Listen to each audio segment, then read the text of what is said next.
Alors nous voyons dans cette séquence comment préparer un modèle 3D issu d'un nuage de points. Alors je remontre comment importer un nuage de points. Donc c'est menu fichier,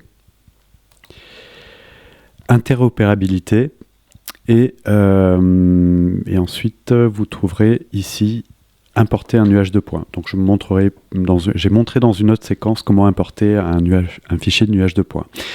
Cette vidéo a pour objet de montrer comment préparer votre travail pour pouvoir modéliser à partir de ce modèle 3D de nuage de points.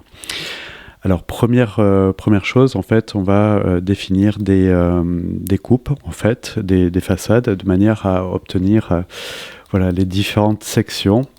Donc j'ai essayé de trouver différentes coupes qui montrent la sortie, ici, par exemple. Une façade qui montre donc la façade du bâtiment. Alors pardon, ça c'est une coupe longitudinale, ça correspond à cette coupe-ci. Voilà, deux coupes, une coupe qui regarde de ce côté-là et une coupe qui regarde de ce côté-là. Alors première chose à vérifier, c'est vos hauteurs de référence. Donc par exemple ici, si je regarde ma coupe, je m'aperçois que par rapport au plan de référence étage, je ne suis pas tout à fait aligné, alors on va remédier à ça. Je vais mesurer ici, donc du sommet. Alors, je vais prendre ce point-là, et puis on va prendre comme référence le niveau du sol, le niveau sol fini. Donc on est à quelque chose comme 3 mètres, on n'est pas dans une précision extrême, je vais garder 3 mètres. Alors première chose, je vais descendre le modèle, alors je peux le faire à partir de la coupe, je vais prendre mon point de référence, ce que je suppose être le sol qui est à peu près là, et je vais le déplacer. Donc le déplacer, c'est avec cette icône-ci qui apparaît lorsque vous vous cliquez sur un point. Voilà, je le ramène simplement au niveau de référence, ici. Alors j'ai un petit peu décalé, mais c'est bon. Je peux recaler éventuellement mes niveaux d'étage. Pour caler les niveaux d'étage, alors ça va être là je l'ai placé sur le rez-de-chaussée, donc je vais faire un clic droit dans le navigateur, définir étage, et je vais mettre 3 mètres, ce que j'avais lu, c'était 3 mètres 06, il me semble. Alors je vérifie. Non, alors je me suis trompé, pardon. Clic droit, définir étage, c'est 3 mètres 06.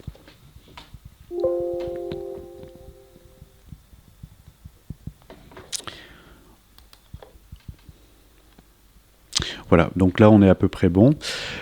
Donc c'est important de définir ces différents éléments, coupe, façade, pour pouvoir ensuite travailler à partir des références de traces. Alors on va voir comment travailler à partir de ça. Donc je m'aperçois que comme j'ai descendu le modèle ici, eh bien je vois qu'une partie du modèle. Alors ça c'est important à vérifier. Je vais sélectionner l'objet. Alors, il faut savoir que, en fait, quand vous importez un fichier en nuage de points, il se transforme sous forme d'objet, en fait. Alors, je vais aller dans Dialogue de réglage, ici, pour rétablir la situation. Alors, ici, donc j'ai mis moins 0,35. Ça, c'est le fait d'avoir, en fait, par rapport à la référence de l'étage, j'ai descendu de cette valeur cet objet. Donc, c'est normal.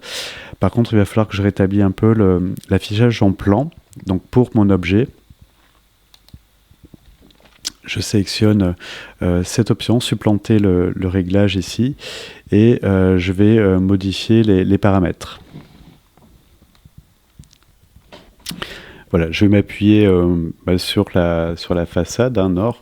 Je vais d'ailleurs en refaire une pour vous montrer comment faire. Donc j'avais fait cette façade, je vais faire la deuxième façade que l'on trouve dans point de vue, cet outil.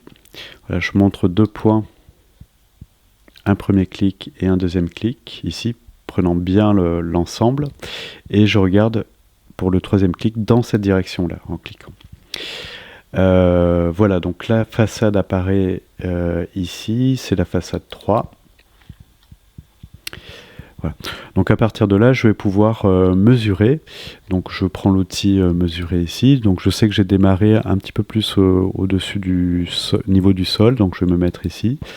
Et pour pouvoir voir mes ouvertures lors de la coupe, je vais aller donc au-delà de 1,5 m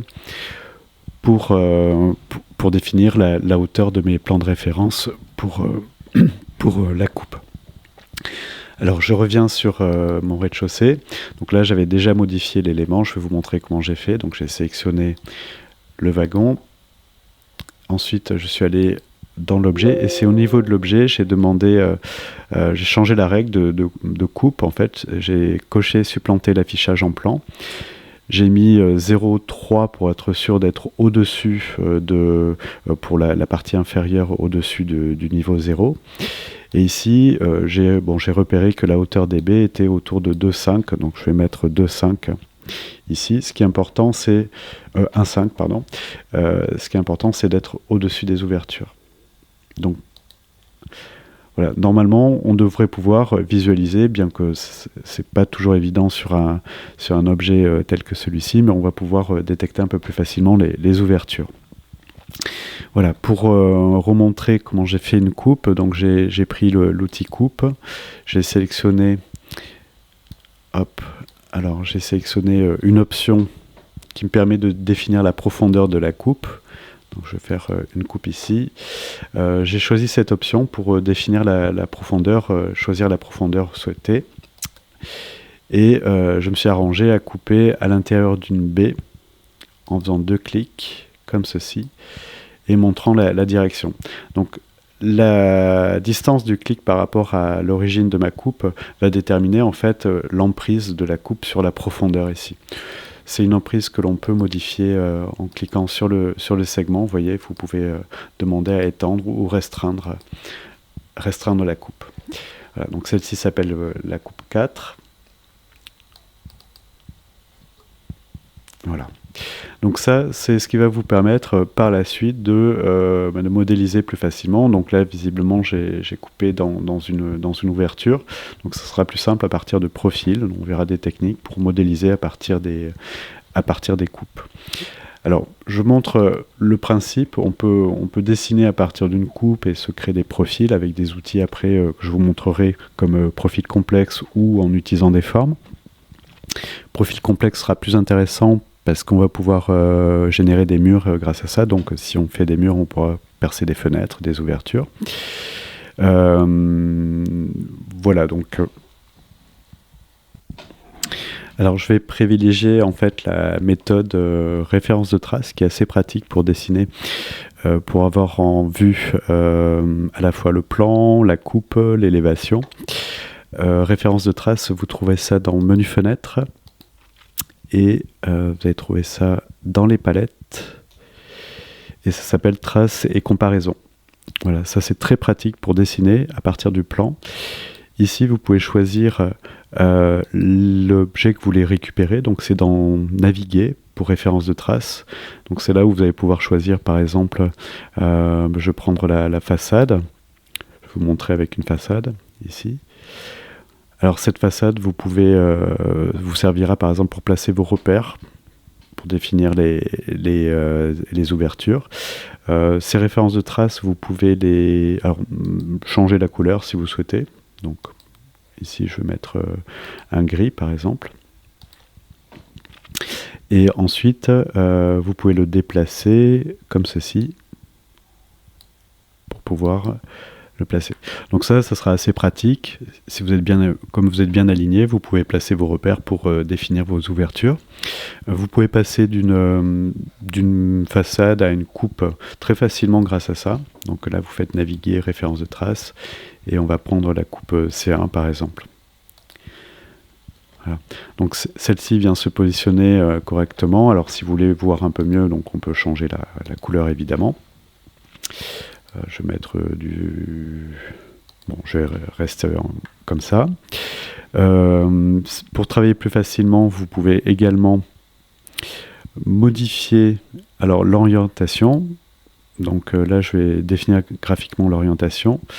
Je vais m'appuyer sur ce point. Donc en fait, je définis un vecteur de de direction par 2 clics, tout simplement pour redresser ça. Alors c'est pas le wagon que je fais pivoter, hein, c'est toute ma feuille de travail, voilà, qui me permet de travailler plus facilement. Encore une fois, on peut passer d'une coupe à l'autre, hein, pour trouver une coupe plus intéressante pour modéliser. Je vais prendre la coupe 4 par exemple. Alors elle apparaît ici, donc elle est dans l'autre sens, donc je suis obligé de modifier mon orientation. Donc vous voyez, elle vient se positionner exactement au niveau de la coupe qui a été définie au préalable. Voilà. Donc ça sera très pratique ensuite pour pouvoir dessiner les profils correctement.